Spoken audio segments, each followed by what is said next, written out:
नमस्कार प्यारे बच्चों, कैसे हैं आप। आशा करती हूँ अच्छे होंगे। आज हम करेंगे आपकी अभ्यास पुस्तिका के अध्याय एक कहानी यह भी के प्रश्न उत्तर। इसे मैंने 2 पार्ट्स के अंदर किया है, तो आप दोनों पार्ट्स जो हैं वो देखें। इसके साथ ही मेरे चैनल को सब्सक्राइब करें, दोस्तों के साथ शेयर करें और लास्ट में कमेंट ज़रूर लिखें। तो पहला प्रश्न है, मनु भंडारी का जन्म किस गांव में हुआ था। उत्तर, मनु भंडारी का जन्म मध्य प्रदेश के भानपुर गांव में हुआ था। दूसरा प्रश्न, अजमेर से पहले मनु के पिता कहाँ थे। उत्तर, अजमेर से पहले मनु के पिता इंदौर में थे। तीसरा प्रश्न, लेखिका की बड़ी बहन का नाम लिखिए। उत्तर, लेखिका की बड़ी बहन का नाम सुशीला था। चौथा प्रश्न, 5 भाई बहनों में सबसे छोटी कौन थी। उत्तर, 5 भाई बहनों में सबसे छोटी मनु भंडारी थी। पांचवा प्रश्न, महानगर के फ्लैट में रहने वाले लोग क्या भूल गए थे। उत्तर, महानगर के फ्लैट में रहने वाले लोग अपना कल्चर भूल गए थे। छठा प्रश्न, पिताजी का आग्रह क्या था। उत्तर, पिताजी का आग्रह था कि रसोई घर से दूर रहे। सातवां प्रश्न, पिताजी रसोई घर को क्या कहते थे। उत्तर, पिताजी रसोई घर को भटियार खाना कहते थे। आठवां प्रश्न, मनु भंडारी को प्रभावित करने वाली हिंदी की अध्यापिका का नाम लिखिए।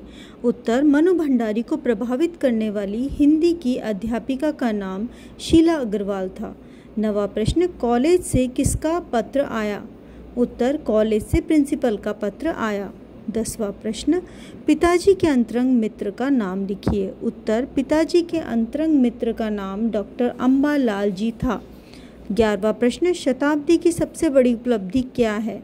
उत्तर, शताब्दी की सबसे बड़ी उपलब्धि 15 अगस्त 1947 था।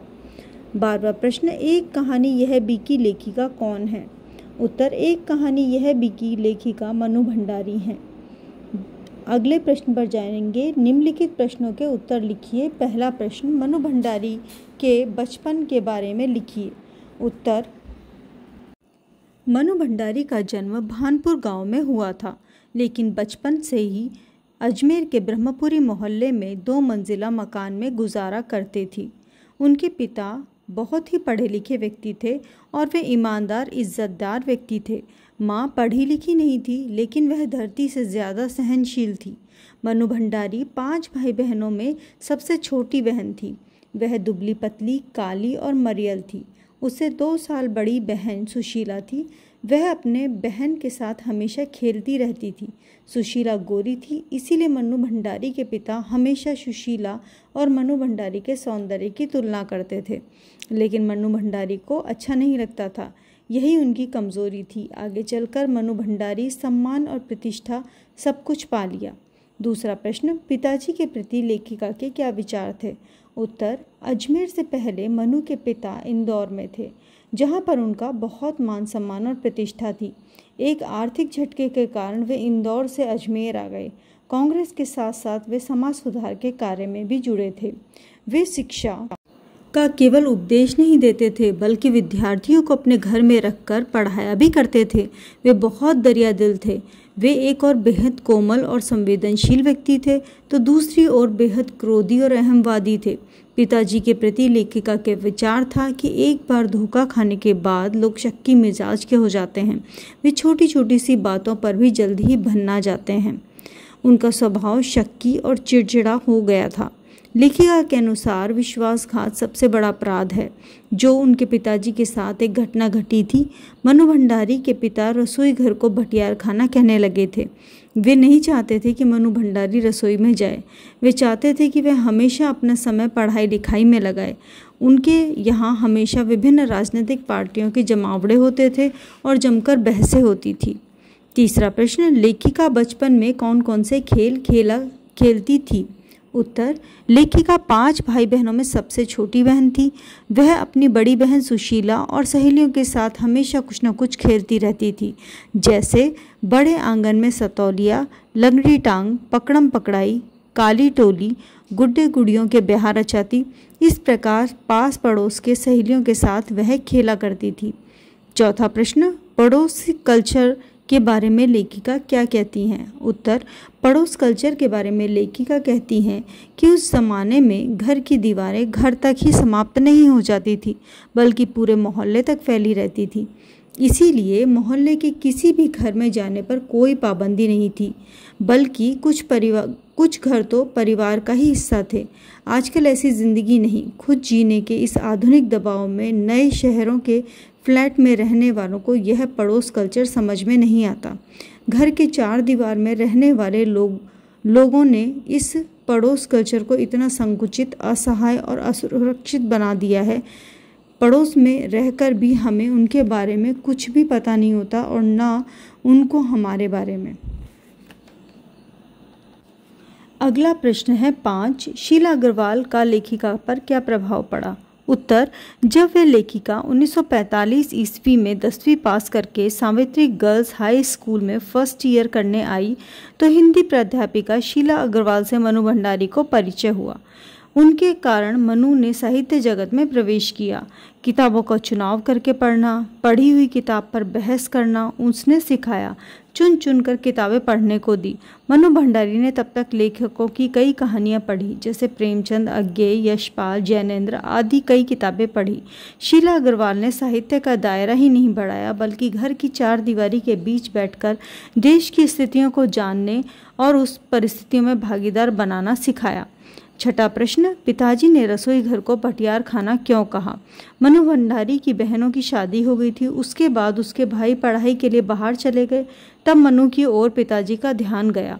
उस समय लड़कियों को स्कूली शिक्षा के साथ साथ अच्छी गृहिणी, अच्छा खाना पकाना सिखाया जाता था।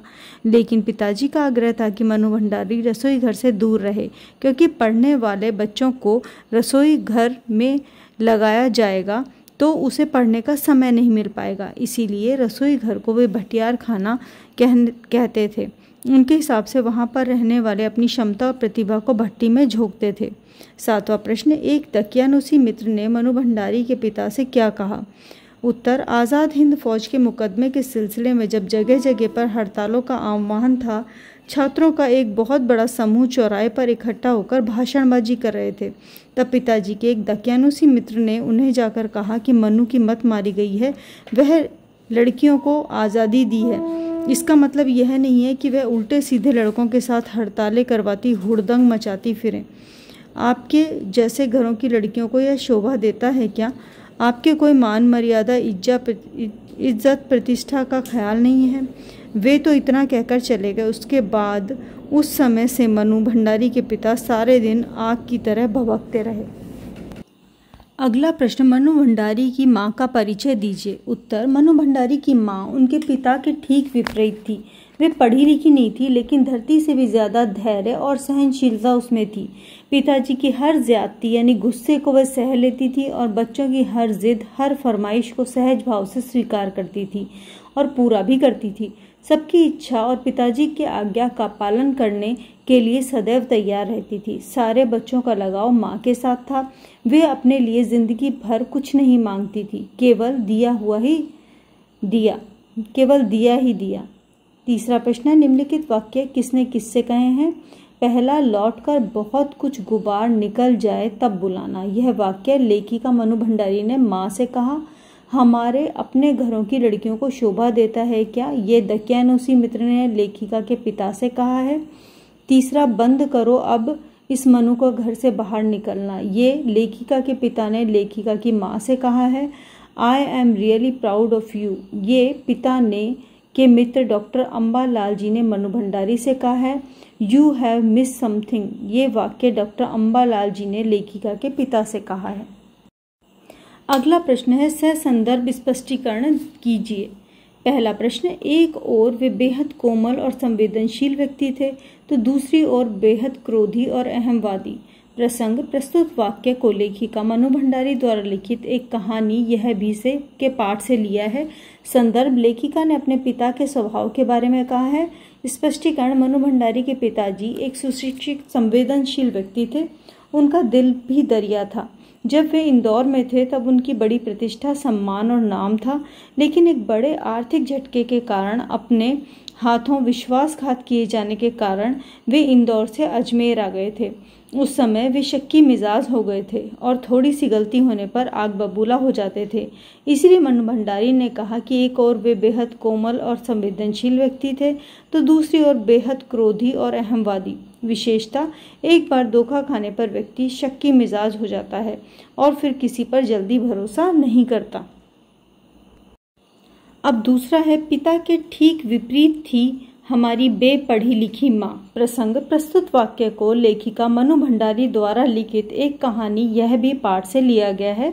संदर्भ, प्रस्तुत वाक्य को लेखिका मनु भंडारी ने अपनी माँ के स्वभाव और गुण के बारे में अपने आप से कह रही हैं। स्पष्टीकरण, मनु भंडारी के पिता एक बेहद कोमल और संवेदनशील व्यक्ति थे तो दूसरी ओर बेहद क्रोधी और अहमवादी। लेकिन मनु भंडारी की माँ उनके पिता के ठीक विपरीत थी। वे पढ़ी लिखी नहीं थी, लेकिन धरती से भी ज्यादा धैर्य और सहनशीलता उसमें थी। पिताजी की हर ज्यादती यानी गुस्से को वह सह लेती थी और बच्चों की हर जिद और हर फरमाइश को सहज भाव से स्वीकार करती थी और पूरा भी करती थी। सबकी इच्छा और पिताजी की आज्ञा का पालन करने के लिए सदैव तत्पर रहती थी। सारे बच्चों का लगाव माँ के साथ था। वे अपने लिए जिंदगी भर कुछ नहीं मांगी, केवल दिया ही दिया। विशेषता, माँ को सहन शक्ति एवं धैर्यवान होना चाहिए। तीसरा, यह लड़की मुझे कहीं मुंह दिखाने लायक नहीं रखेगी। प्रसंग, प्रस्तुत वाक्य को लेखिका मनु भंडारी द्वारा लिखित एक कहानी यह भी पाठ से लिया गया है। संदर्भ, प्रस्तुत वाक्य को लेखिका के पिता अपनी पत्नी से कह रहे हैं। स्पष्टीकरण, मनु भंडारी के पिता की सबसे बड़ी खासियत थी कि वह हमेशा सोचा करते थे कि काम ऐसा करना चाहिए कि समाज में मेरा मान सम्मान और वर्चस्व हो। अपने वर्चस्व को धक्का लगने वाली किसी भी बात को वे बर्दाश्त नहीं कर पाते थे। एक बार कॉलेज से प्रिंसिपल का पत्र आया कि आपकी बेटी के खिलाफ अनुशासनात्मक कार्रवाई क्यों न की जाए, आप जल्द आकर हमसे मिलिए। पत्र पढ़ते ही मनु भंडारी के पिताजी आग बबूला हो गए और उन्होंने कहा कि यह लड़की मुझे कहीं मुंह दिखाने लायक नहीं रखेगी। विशेषता, इंसान को अपनी मान मर्यादा का ख्याल हमेशा रखना चाहिए। अगला प्रश्न, वे बोलते जा रहे थे और पिताजी का चेहरे का संतोष धीरे धीरे गर्व में बदलता जा रहा था। प्रसंग, प्रस्तुत वाक्य को लेखिका मनु भंडारी द्वारा लिखित एक कहानी यह भी पाठ से लिया गया है। संदर्भ, इस वाक्य को डॉक्टर अंबालाल जी ने मनु भंडारी के पिता से कहा। स्पष्टीकरण, आज़ाद हिंद फौज के मुकदमे का सिलसिला था। सभी कॉलेज, स्कूलों और दुकानों के लिए हड़ताल का आह्वान किया गया था। शाम को अजमेर के पूरे विद्यार्थी गण को संबोधित करते हुए मनु भंडारी ने एक विशाल बड़ा भाषण दिया। तब पिताजी के एक दकियानुसी मित्र ने उनसे आकर कहा, मनु की मत मारी गई है, आप लड़कियों को आज़ादी दी है, इसका मतलब यह नहीं है कि उल्टे सीधे लड़कों के साथ हड़ताल करवाती हुड़दंग मचाती रहें। आपके जैसे घरों की लड़कियों को यह शोभा देता है क्या? आपको कोई मान मर्यादा, इज्जत प्रतिष्ठा का ख्याल नहीं है? वे तो इतना कहकर चले गए। उसके बाद के समय में मनु भंडारी के पिता सारे दिन आग की तरह भभकते रहे, लेकिन उस भाषण को पिताजी के अंतरंग मित्र डॉक्टर अंबालाल जी ने सुना और वे बहुत प्रभावित हुए। डॉक्टर अंबालाल जी ने मनु भंडारी को बधाई देने के लिए उनके घर आए, उनका गर्मजोशी से स्वागत किया। डॉक्टर अंबालाल जी ने मनु भंडारी से कहा, आओ मनु, मैं तो चौपड़ पर तुम्हारा भाषण सुनते ही सीधा भंडारी जी को बधाई देना चला आया। I am really proud of you. वे धुआंधार मेरी तारीफ करने लगे। वे बोलते जा रहे थे और पिताजी के चेहरे का संतोष धीरे धीरे गर्व में बदलता जा रहा था। विशेषता, लेखिका की प्रतिभा को दर्शाया गया है। पांचवा प्रश्न, क्या पिताजी को इस बात का बिल्कुल भी एहसास नहीं था कि इन दोनों का रास्ता ही टकराहट का है? प्रसंग, प्रस्तुत वाक्य को लेखिका मनु भंडारी द्वारा लिखित एक कहानी यह भी पाठ से लिया गया है। संदर्भ, इस वाक्य को लेखिका ने अपने आप से कहा। स्पष्टीकरण, प्रस्तुत वाक्य में लेखिका अपने पिताजी के स्वभाव के बारे में समीक्षा करती हुई कहती हैं कि मेरे पिताजी को एक ओर तो विशिष्ट बनने की प्रबल इच्छा थी और दूसरी ओर वे ये भी चाहते थे कि समाज में उनकी छवि को किसी तरह का धब्बा न लग जाए। दोनों ही स्थितियां एक दूसरे के साथ चलें, परंतु यह संभव नहीं था। यह बात पिताजी को समझ में नहीं आ रही थी कि इन दोनों का रास्ता टकराहट का है। विशेषता, सोच विचार करके काम करना चाहिए, इसीलिए बाद में कोई परेशानी ना हो। अब आगे के जो प्रश्न हैं उनको मैं अगले वीडियो में कवर करूंगी, क्योंकि ये वीडियो बहुत बड़ा हो रहा है। अगला प्रश्न है 5वां, सूचनानुसार बदलना है। पहले को वर्तमान काल में बदलना है। उत्तर है, एक बहुत बड़े आर्थिक झटके के कारण वे इंदौर से अजमेर आ गए। दूसरे प्रश्न को भूतकाल में यानी पास्ट टेंस में बदलना है। वे जिंदगी भर अपने लिए कुछ नहीं मांगते थे। तीसरा प्रश्न, उनका भाषण सुनते ही बधाई देता हूं, तो उनका भाषण सुनते ही बधाई दूंगा। मिलते हैं अगले वीडियो में। मेरे चैनल को प्लीज़ सब्सक्राइब करें, दोस्तों के साथ शेयर करें और प्लेलिस्ट चेक करना ना भूलें। धन्यवाद।